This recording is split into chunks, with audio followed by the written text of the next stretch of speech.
I remember exactly where I was when I first encountered Final Fantasy VII. Back in junior high, my good friend Mike showed me this awesome game he had just started playing. I would come over to his house every few days to play that game with him as he would catch me up on all the cutscenes I'd missed. The PC version had like 99 save files, so every time something cool would happen, he would start a new save so that we could experience it later on.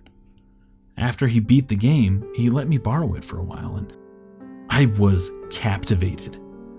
When I couldn't play the game because one of my brothers wanted to play their own stupid game for a while, I would pore through the instruction manual. Staring at the artwork of the main characters, they all looked so cool. I could almost imagine them running right through my own living room, fighting bad guys and saving the world. Those few weeks gave me a feeling that I didn't want to ever forget. Though in the coming weeks, months, years, somehow I forgot. In 2004, my older brother decided to shell out for a PS1 and, to my great pleasure, Final Fantasy VII. Rediscovering the world of Gaia was nothing short of magical. The writing, the music, the battle system were all just as I had remembered them. However, the look of the game was not. The cutscenes, Cloud, Tifa, Sephiroth, everything looked a bit off. Sure, the next generation of consoles was out and I was playing games like Halo, Wind Waker, The Prince of Persia, but the older games didn't look that bad, right? I was right. They were still charming and expressive, perfect little relics of their time. But still, something felt a little off, and I couldn't shake that feeling for my entire playthrough.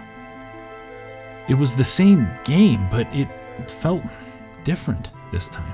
Only a few months later, Sony released a PS3 technical demo featuring Final Fantasy VII as a modern, fully 3D game.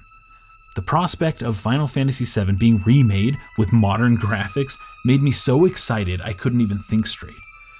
That's what was missing, I thought. The feeling came back as I could faintly see Cloud and his friends running through my living room, battling and saving the world before my very eyes once again. Years went by and no remake. They weren't uneventful years, though. Advent Children was a blast.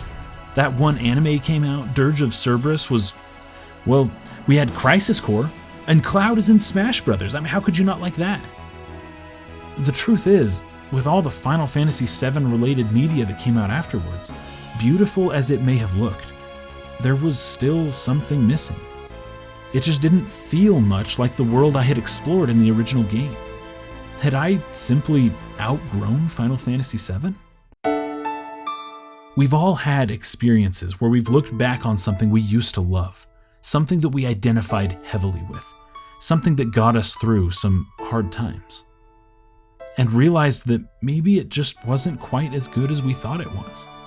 It gets harder and harder to turn back the clock and experience something as it was the first time we heard or watched or played it. Some things last through the ages. Other things were meant to be experienced only in the time period in which they were created. Back then, Final Fantasy VII inspired me with feelings of courage, hope, and discovery. It fostered dreams and ambitions. Yet when I think of Final Fantasy VII now, what I think of is, man, the 90s was the best time for video games. I'm still appreciating a work of art, just in a different way now. The only way to know is to play it again, so I did. And no, this game is every bit as good as I imagined it 20 years ago. Yet, even I have to admit, I've never felt the same way about the game in any subsequent playthrough the way I did when I first played it.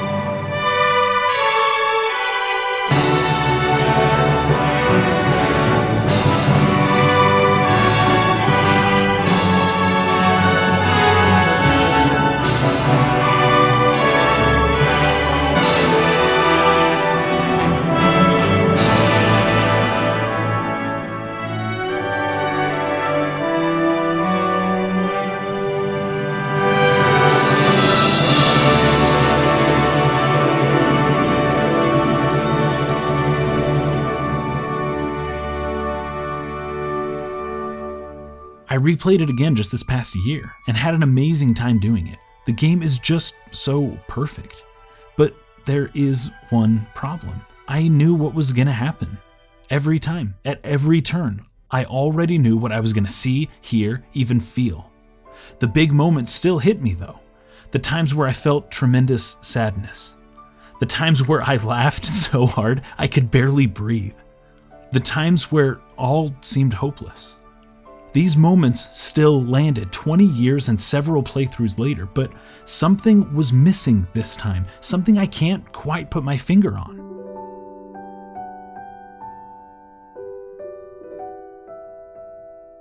Here's a different question to ask though. Why does any game get remade? Or any movie? It's because there's only so much enjoyment that can be had from seeing the same exact things happen over and over again. It becomes harder and harder to find new meaning in media after each experience.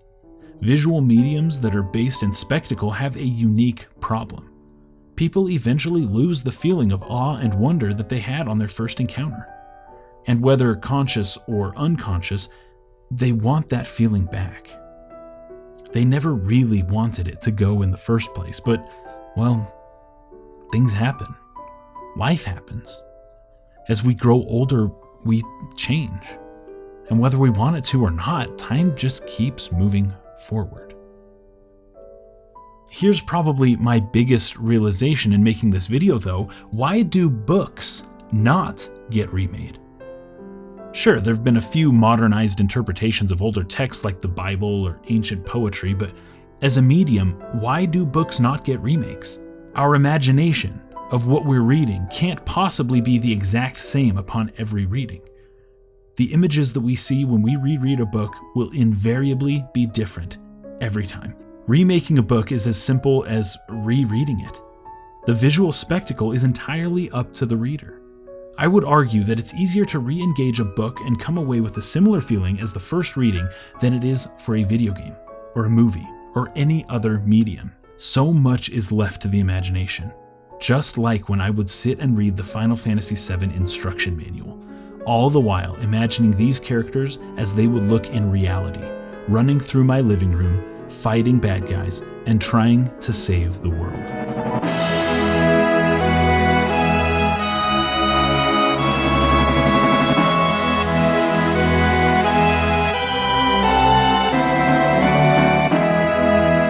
That feeling is what people are after when they want Final Fantasy VII to be remade.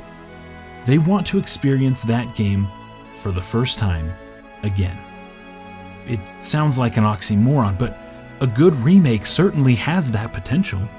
The potential to inspire us again, to help us get through those hard times again. A remake isn't just a preference to play the same game again except with better graphics and camera controls. It's a plea from people like me, people who would give so much just to be able to experience something familiar for the first time again. In other words, it's a plea for the laws of nature and time to stop and let this one slide. Let us experience the impossible. Let us relive what we already lived through. Let us feel once again that feeling that we never wanted to leave in the first place.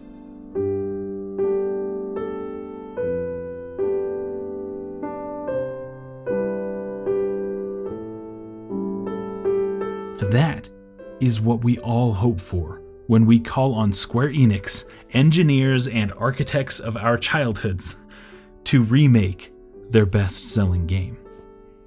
Whether that's what we'll actually get when it comes out, I doubt it. But we can have a discussion about tempering expectations in order to enjoy something that can't possibly live up to our personal ideals another time. For this video, I just wanted to talk about why people called for Final Fantasy VII or any other game to be remade in the first place. It's not just about the new flashy visuals, the CG, scale, open world, or anything else that a modern game can offer. In the end, we just want to re-experience that original feeling we had when we first played it. And even if it comes close to fulfilling that potential, I, for one, would love the chance to play Final Fantasy VII for the first time again.